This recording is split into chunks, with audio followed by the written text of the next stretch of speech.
नमस्कार साथियों, आज हम भारतीय संस्कृति में पूजनीय एक ऐसे पादप की बात करने जा रहे हैं जो हर सनातनी के घर में प्रतिदिन पूजा जाता है। प्रातः का पूजन हो या संध्या की आरती, इसके बिना पूजा अधूरी मानी जाती है और प्रसाद अपूर्ण। जी हाँ मित्रों, हम बात कर रहे हैं पूजनीय तुलसी की। आप इसे आदर से तुलसी माता भी कहते होंगे। यह पौधा नाम से ही पवित्रता, शुचिता और शुभत्व का बोध कराता है।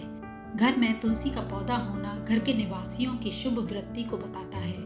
आज इस वीडियो में हम इसी तुलसी के बारे में चर्चा करेंगे। मित्रों, आपने वृंदावन तीर्थ का नाम तो अवश्य सुना होगा। क्या आप जानते हैं तुलसी को वृंदा भी कहा जाता है? भारत की पवित्र नगरी वृंदावन का नाम तुलसी के वन के आधार पर ही पड़ा है। सनातन धर्म में इस पौधे का महत्व इसी बात से लगाया जा सकता है कि भगवान विष्णु की पूजा तुलसी के बिना पूर्ण नहीं मानी जाती। भगवान श्री विष्णु को यह पौधा इतना प्रिय है कि इसे विष्णु प्रिया, हरि प्रिया, विष्णु वल्लभा कहा गया है। इसका एक अन्य प्रचलित नाम वैष्णवी भी है। हम जानते हैं कि कार्तिक मास की एकादशी को विष्णु के स्वरूप श्री शालिग्राम जी और तुलसी का विवाह संपन्न कराया जाता है। इस दिवस को हम देवउठनी एकादशी भी कहते हैं। इसी तिथि के बाद चौमासे के रुके हुए विवाह और मांगलिक कार्य पुनः शुरू होते हैं।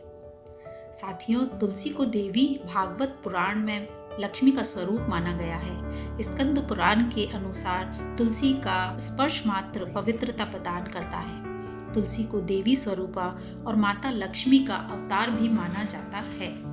कहा जाता है कि प्रतिदिन तुलसी को जल चढ़ाने से यम अर्थात मृत्यु का भय नहीं होता। ऐसा तुलसी के अद्भुत औषधीय गुणों की वजह से है। मित्रों, प्रकृति के प्रत्येक कण में देवत्व की भावना रखे वाली महान सनातनी संस्कृति के ऋषि मुनियों, आयुर्वेदाचार्यों और मनीषियों ने अपने अनुभव, औषधीय प्रयोग और आध्यात्मिक ज्ञान से तुलसी के अद्भुत गुणों को जाना और तुलसी को प्रत्येक घर के आंगन में पवित्र स्थान दिए जाने को मनुष्य को प्रेरित किया। मित्रों, क्या आप तुलसी के औषधीय गुणों के बारे में जानते हैं?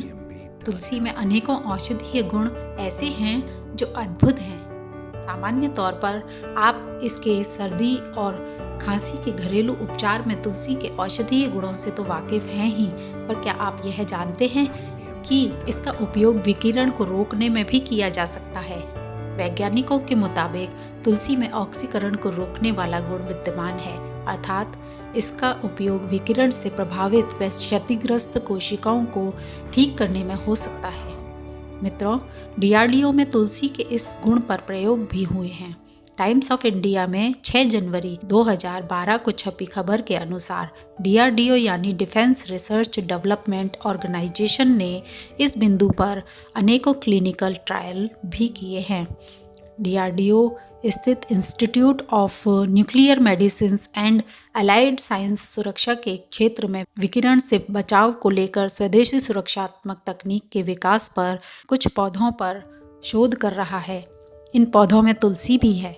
डीआरडीओ के शोध में यह सामने आया है कि इसमें ऐसे तत्व मौजूद हैं जो कि एंटीऑक्सीडेंट का कार्य करते हैं और विकिरण के प्रभाव में आने पर क्षतिग्रस्त डीएनए की मरम्मत करने में सक्षम होते हैं। शोध में तुलसी को रेडियो प्रोटेक्टर भी माना गया है। साथियों, तुलसी का विवरण महान आयुर्वेद ग्रंथ चरक संहिता में मिलता है। यह सामान्य सर्दी, सरदर्द, पाचन तंत्र से जुड़ी समस्याओं में लाभदायक है।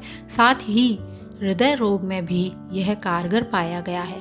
इसके अलावा विष के प्रभाव को न्यून करने, मलेरिया को दूर भगाने में भी यह कारगर है। तुलसी में दर्द निवारक गुण भी मौजूद हैं। साथ ही यह ब्रोंकाइटिस में भी प्रभावकारी है। इसका सत मोतियाबिंद को दूर करने में मदद करता है। डायबिटीज़ के रोग में भी इसके उपयोग बताए जाते हैं। यही नहीं, तनाव की दशा में और अल्सर व पथरी के रोग निवारण में भी तुलसी का प्रयोग लाभकारी है। साथियों, department of pharmacy school of medical and allied sciences Galgotia university के अनुसार इस पौधे में ओलेओनिक एसिड, उर्सोलिक एसिड, रोसमेरिनिक एसिड, यूजिनॉल कार्वाकॉल, लिनालॉल और बीटा कैरियोफाइलिन होता है। इसके अलावा इसमें COX2 इनहिबिटर भी होता है, जो कि एक दर्द निवारक का कार्य करता है। इसके अलावा इसमें फार्मास्यूटिकल एडजुवेंट्स भी हैं। ये ऐसे रसायन होते हैं जो अन्य औषधियों के साथ मिलकर अनेक गुणों में अभूतपूर्व वृद्धि करते हैं। इसके अतिरिक्त जहाँ तुलसी का पादप होता है वहाँ मच्छरों का प्रकोप कम देखा गया है। साथ ही इससे वातावरण में प्रदूषण भी कम होता है। साथियों, भारतीय सनातन संस्कृति में पवित्रता को सदैव ही सर्वोच्च स्थान दिया गया है, चाहे वह आंतरिक पवित्रता हो या बाह्य। पूजा के दौरान आंतरिक पवित्रता के लिए अपनी हथेली में चरणामृत लेकर मुख स्वच्छ किया जाता है। आंतरिक शुद्धि के लिए तुलसी जल से आचमन किया जाता है। इस प्रकार तुलसी जल को अमृत समान माना गया है। मित्रों, श्री तुलसी भोजन में देवत्व का, मुख में पवित्रता का, घर में शुभत्व का प्रतीक है। यह हमारी सनातन संस्कृति का अभिन्न अंग है। जिस घर में प्रातःकाल श्री तुलसी पर जल चढ़ाया जाता है वहाँ मानसिक, वैचारिक तथा शारीरिक शुचिता तथा वातावरण में पवित्रता का प्रभाव उत्पन्न होता है। सायंकालीन आरती के पश्चात श्री तुलसी के समक्ष दीपक जलाने से रात्रिकालीन शुभता घर में आती है। साथियों, क्या आपके घर में भी तुलसी का पूजन इसी प्रकार से किया जाता है?